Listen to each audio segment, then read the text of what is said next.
Hi hello welcome to our channel. నేను మీ సిరి. ఈరోజు మనం చెప్పుకోబోయే కథ ప్రియా నీదాని పార్ట్ 138. నువ్వు పొమ్మంటేనే నేను పోలేదు, అలాంటిది నిన్ను వదిలి నేనెక్కడికి పోతాను? అసలు వెళ్ళను. సారీ, ఇంకోసారి ఇలా జరగదు. నువ్విలా ఉంటే నాకేమీ బాలేదు, నీకు తెలుసు కదా అంటూ అతని కళ్ళల్లోకి చూస్తూ అంది అవని.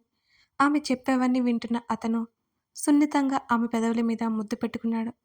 అతన్ని మరి కాస్త దగ్గరికి లాక్కొని ఆ ముద్దులో భాగం పంచుకుంది అవని. మెల్లిగా ఆమె పెదవుల వేడి ఆమె ముఖంలోకి చూస్తూ, నీ విషయంలో నేను ఛాన్స్ తీసుకోలేను, ప్లీజ్ అర్థం చేసుకో అని ఆమె చెంప మీద చేతిని చేర్చి మృదువుగా చెప్పాడు. అతని కోపం వెనుకున్న కంగారు భయం అప్పుడు అర్థమై అవనికి చప్పున కరిగిన కన్నీళ్లు దాచేసి, జరగదు, ఇంకోసారి ఇలా జరగదు, నా వల్ల కాదు, నువ్వు తిట్టినా కొట్టినా సరే నాతో మాట్లాడకుండా ఉండకు అని బేలగా చూసింది అవని. ఆమెకు తెలియకుండానే వచ్చిన కన్నీళ్లు అతను తుడిచాడు. ఈవినింగ్ త్వరగా వచ్చేస్తా, టేక్ కేర్ అతను చెప్తున్నా అతన్ని వదల్లేదు అవని. చూస్తుంటా అతని చెంపకి తన చెంప నుంచి కళ్ళు మూసుకుంది. మరోసారి ఇద్దరి పెదవులు ముడిపడ్డాయి. ఊపిరినొకరొకరు అందిపుంచుకున్నారు. అవని ముఖం ఎంతో ప్రకాశవంతంగా మారిపోయింది. అతను ఆమెని కిందకి తీసుకెళ్లి సోఫాలో కూర్చోబెట్టాడు. అతను అక్కడి నుంచి ఆఫీస్కి వెళ్ళిపోయాడు. రాధారాణి నీరజ ఉండటంతో అవనికి బోర్ అనిపించలేదు. వాళ్ళతో ఉంటే ఎన్ని మాటలో. అవని, రాధా మీతో ఒక విషయం చెప్పాలి అంటున్న నీరజని ఏంటి అన్నట్టు చూశారు ఇద్దరు. అవని చేతులని తన చేతుల్లోకి తీసుకుంది నీరజ. నాకు అవనిని చూస్తుంటే రాహిణే గుర్తుకొస్తుంది. నీరజ మాట్లాడుతుంటే మిన్నుకుండిపోయారు ఇరువురు. రాహిణి తమ మధ్య లేదు అనే విషయం ఇప్పటికీ జీర్ణించుకోలేకపోతున్నారు వాళ్ళు. అవని, నేను మీ అంకుల్ ఒక నిర్ణయం తీసుకున్నాము. ఆల్రెడీ రిషితో విషయం చెప్పాను. నీ ఇష్టమని నాతో చెప్పాడు. నిన్ను మా కూతురిగా దత్తత తీసుకోవాలని అనుకుంటున్నాం అని నీరజ చెప్పగానే అవని కనుపాపలు వెడల్పయ్యాయి. ఆ మాట వినగానే రాధారాణి మొదట ఆశ్చర్యపోయినా అంతలోనే సంభ్రమంగా చూసింది. ఆమెకి ఈ విషయం ఎంతగానో నచ్చింది. అవనికి ఎవరూ లేరని బాధపడుతుండడం ఆమెకు తెలియంది కాదు. నీరజ ఎలాంటిదో రాధారాణికి బాగా తెలుసు. అవనికి తల్లి ప్రేమను అందిస్తానంటే తను ఎలా కాదంటుంది? అవని, నిశ్శబ్దంగా ఉన్న అవనిని కదిపింది రాధారాణి. ఆ అంది ఉలిక్కిపాటుగా. ఆమెకి ఏ నిర్ణయం తీసుకోవాలో అర్థం కాలేదు మరి. అది ముందుగానే గ్రహించినట్టుగా, నువ్వు ఆలోచించుకుని చెప్పు అవని, తొందరేం లేదు అని చిన్నగా నవ్వుతూ అవని చెంపలు పునికింది నీరజ. నీకు నచ్చకపోయినా నిరభ్యంతరంగా చెప్పేయొచ్చు, మేము ఏమీ అనుకోము అంటున్న నీరజని చూస్తూ, ఒకసారి ఆయనతో మాట్లాడి అని నెమ్మదిగా అంది అవని. నీరజ అలాగేనన్నట్టు తలాడించింది. అవనికి ఇప్పుడు రెస్ట్ అవసరం, అందుకే తన దగ్గర కొన్ని రోజులు ఉంచుకుని నైమైకా పంపిస్తానని నీరజ అంటున్నా ఆమె రాలేనని చెప్పింది. రాధారాణి కూడా అడిగింది. మీరు మరోలా అనుకోకండి, నా పెళ్లి తర్వాత ఏం జరిగిందో మీ ఇద్దరికీ తెలుసు. నేను మీ అబ్బాయిని వదిలి రాలేనత్తయ్యా అంది నెమ్మదిగా. వాళ్ళిద్దరికీ అర్థమై చిన్నగా నవ్వుకున్నారు. సాయంత్రం అవడంతో నీరజ తనే వెళ్ళమని చెప్పింది అవని. తను చెప్పిన విషయం మరోసారి గుర్తు చేసి వెళ్ళిపోయింది నీరజ. ఆమెకు అవనిని చూడ్డానికి మరే అధికారం లేదనిపిస్తోంది. అవని తన కూతురుగా ఉంటే రాహిణిలోనూ లేని లోటు కాస్తైనా తీరుతుందేమో. అవనికి కూడా ఎవరూ లేరు అనే లోటు ఉండదేమో. తన దగ్గరుండి ప్రతీదీ చూసుకుంటున్న రాధారాణిని చూసి అవని ఆలోచనలో పడింది. తన కొడుకుతో పెళ్లి చేయాలనుకుని తనను బాధపెట్టిన మాట వాస్తవమే. అలాగని తన మీద ఇష్టం లేకుండా లేదు. అప్పటికే తనతో ఏదో చెప్పాలని ప్రయత్నిస్తే తను ఎంత పొగరుగా మాట్లాడేదో. ఆవిడ ఎన్నిసార్లు తగ్గి బ్రతిమాలుతున్నా పట్టించుకోలేదు. ఆ తర్వాత తనకు తెలిసింది, రిషికి విషయం తెలిసి తన తల్లితో కొన్నాళ్ళు మాట్లాడలేదని. మొదట్లో ఇవన్నీ తనకేమీ అనిపించేది కాదు, కానీ వాళ్ళ మనసుల లోతు తెలిసే కొద్దీ గిల్టీగా అనిపిస్తుంటుంది అవనికి. తన వర్క్ త్వరగా ముగించుకుని ఇంటికి బయలుదేరాడు రిషి. ఇంకా సాయంత్రం అవ్వలేదు. సూర్యుడు నీరెండని వెదజల్లుతున్నాడు. అతని కారు సూర్యకిరణాలను చీల్చుకుని వెళ్తోంది. ఎవరో సడన్గా ఒక అమ్మాయి అమాంతం తన కారుకి అడ్డు రావడంతో అతను సడన్ బ్రేక్ వేశాడు. ఆమె కారు తగిలి కొట్టుకుని వెనక్కి పడింది. అతనికి క్షణకాలం పాటు కాళ్ళు చేతులు ఆడలేదు. చుట్టూ చూడగా ఎవరి ధ్యాసలో వాళ్ళున్నారు. ఎవరూ పట్టించుకోలేదు. అతడు కారు దిగి పరిగెత్తుకుంటూ ముందు వైపుకొచ్చాడు. ఆమె తలకి కాస్త దెబ్బ తగిలి రక్తం కారుతోంది. వెంటనే ఆమెని చేతుల్లోకి తీసుకుని కారు వెనుక సీట్లో పడుకోబెట్టాడు రిషి. అతను అలాగే వెళ్ళిపోయినా పట్టించుకునే దిక్కు లేదు అక్కడ.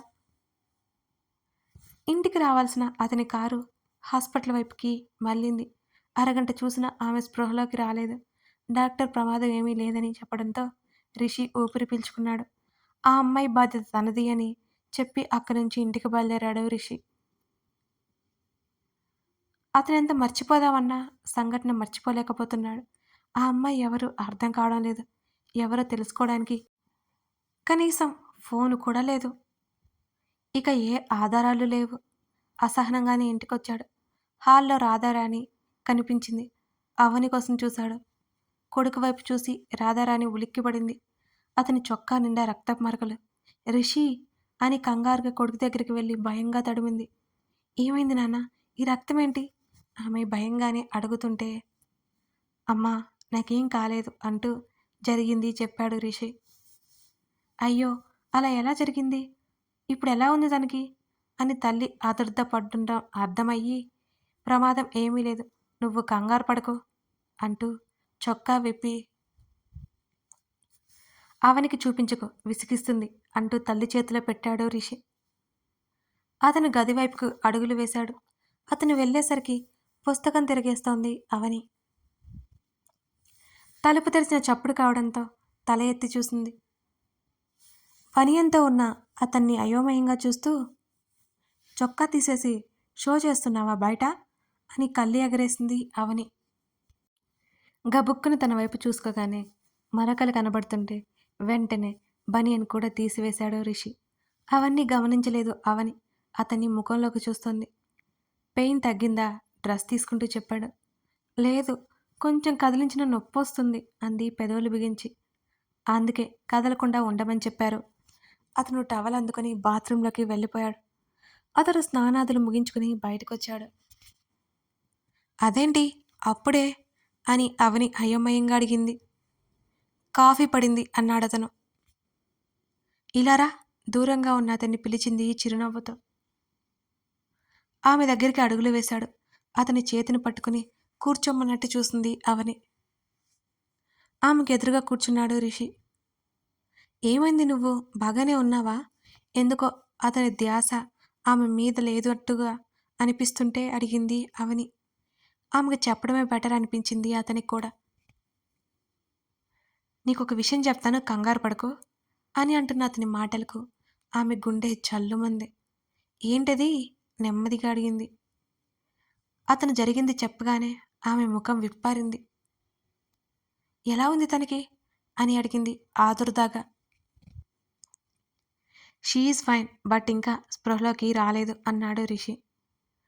అప్పటిగాని ఊపిరి తీసుకోలేకపోయింది అవని. అతను ఆమెతో మాట్లాడుతుండగానే ఫోన్ కాల్ వచ్చింది. డాక్టర్ నుంచి రావడంతో లిఫ్ట్ చేశాడు. స్పీకర్ ఆన్ చేసి ఫోన్ పట్టుకున్నాడు. సార్, మీ ఫ్రెండ్కి స్పృహ వచ్చింది. డాక్టర్ మాటలకి ఇద్దరు ఊపిరి తీసుకున్నారు. సరే, నేను రేపు వస్తాను. టేక్ కేర్ ఆఫ్ హర్ అన్నాడు అతను చాలా గంభీరంగా. ఓకే సార్ అన్నాడు ఆ డాక్టర్. రిషి కాల్ కట్ చేశాడు. టెన్షన్ పడుకో, తను బాగానే ఉంటుంది అతని చేతులు పట్టుకుని అతనికే చెప్పింది అవని. తనకి తలకి దెబ్బ తగిలింది, అదే కొంచెం టెన్షన్. ఇప్పుడు ప్రాబ్లం ఏం లేదు కదా. అతను రిలాక్స్ అయ్యాడు. ఇలారా అవని చేతులు చాచింది. ఆమె మెల్లిగా వెనక్కి వాలింది. ఆమె గుండెల్లో తలదాచుకుని అలా కళ్ళు మూసుకున్నాడు అతను. మెల్లిగా అతని జుట్టు నిమురుతోంది. అతను అలసి తన కౌగిలిలో సేదతీరుతుంటే ఎంత బాగుంది. తనే అతని స్ట్రెస్ రిలీఫ్ కావాలి. ఇదే కదా తను కోరుకుంది. అతనికి తన దగ్గర నిశ్చింత దొరకాలి. నీరజాంటి మాట్లాడిందా నీతో? నెమ్మదిగా అడిగింది అవని. అంటూ ఆమె నడుము చుట్టూ చేతులు బిగించి దగ్గరికి లాక్కున్నాడు రిషి. తన చేతిని మెల్లిగా అతని చుట్టూ వేసింది అవని. నాకేం చేయాలో అర్థం కావడం లేదు. అలా అని ఆంటీని బాధ పెట్టలేను అని అంది అవని. నీ ఇష్టం, నీకేమనిపిస్తే అది చెయ్యి. ఆమె చిట్టి గడ్డం మీద చిరుముద్దు ఇచ్చాడు. అదే నాకు తెలియట్లేదు. నువ్వేమంటావు? అని అడిగింది అవని. నీ ఇష్టం అంటాను అన్నాడతను. ప్లీజ్ చెప్పు అంది బ్రతిమాలుతూ. Are you mad? నన్నడిగితే నేనేం చెప్పాలి? నిజానికి నేను ఏమీ అనుకోలేదు. అసలు ఆ విషయం గురించి ఆలోచించలేదు. నీ ఇష్టం. ఏ పని చేయాలన్నా నీకేమనిపిస్తే అదే చెయ్యి. నేను కాదు అన్నా. నువ్వు చిక్కుల్లో పడినంత వరకే. చివరి మాట చెప్పేటప్పుడు చిన్నగా నవ్వి ఆమె ముఖంలోకి చూశాడు. అవని అతను చెప్పలేదని మూతి తిప్పుకుంది. ఆమె చిట్టి ముక్కు పట్టుకుని లాగడంతో కీచుగా అరిచి అతని వైపు కొరకొరా చూసింది అవని. ఇంత అందంగా ఎలా పుట్టావు? అని అన్నాడు రిషి. వెక్కిరిస్తున్నావు కదా? అవని ఉక్రోషంగా చూసింది అతని వంక. లేదు, నిజమే చెబుతున్నాను అన్నాడు రిషి. నీ మాటలు నేను ఎలా నమ్ముతాను? నువ్వన్నవన్నీ మర్చిపోయాననుకుంటున్నావా? నిన్న కాక మొన్న యావరేజ్ అన్నావు. ఇంకా అప్పుడేమో అంటూ ఆలోచిస్తున్నట్టు అటేటో చూస్తూ తెల్లగా ఉన్నంత మాత్రాన ఏమున్నావు? తపాల మొఖం, చపాతి మొఖం అని ఏదో అన్నావు. నీ మాయలకి నేనేం పడిపోను అంది రోషంగా. అప్పుడేదో జోక్ చేశానులే. అతడు చిక్కగా నవ్వుతూ అన్నాడు. లేదు, నువ్వు కావాలని అన్నావు అవని అలకగా అంది. ఇంకా చాలా అన్నావు. పొట్టి, పిట్ట అని అంది ఒక్కొక్కటి జ్ఞాపకం చేసి మరీ దెప్పి పొడుస్తూ. అప్పుడంటే నీ ముఖాన్నే కదా చూశాను అన్నాడు రిషి. అతని మాటల్లో అర్థం బోధపడి అతని నోటికి చెయ్యడ్డు పెట్టింది. ఏం మాట్లాడుతున్నావు? ఆమె ముఖం కందిపోయింది సిగ్గుతో. అరే, డబుల్ మీనింగ్ డైలాగ్స్ తీయకు. నువ్వేంటో తెలియదంటున్నా అన్నాడు పెదవులు బిగించాడు. అతని కళ్ళు నవ్వుతున్నట్టు ఉన్నాయి అవనికి. నాకు తెలుసు మహానుభావ, ఇక ఆపేయ్ అంది అవని ముఖం తిప్పేసుకుంటూ. ఆమె మంగళసూత్రం ఇరువురి మధ్య నిలిచింది. అది చేతుల్లోకి తీసుకుని కొన్ని క్షణాల పాటు చూసి, నాకు ఇప్పటికీ ఒక డౌట్. ఇది కట్టగానే ఎలా ఉన్నావు నాతో? ఎందుకు అనిపించింది నీకు? అని అన్నాడు రిషి. అవని మాట్లాడలేదు. చెప్పు, ఆమె నడుమును గిల్లాడు. అవని అదిరిపడింది.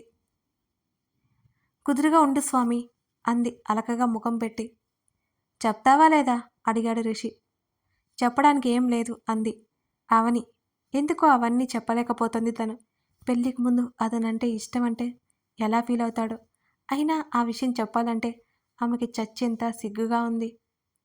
చెప్పకపోతే ఏం చేస్తానో తెలుసా? అన్నాడు బెదిరింపుగా. ఏం చేస్తావు?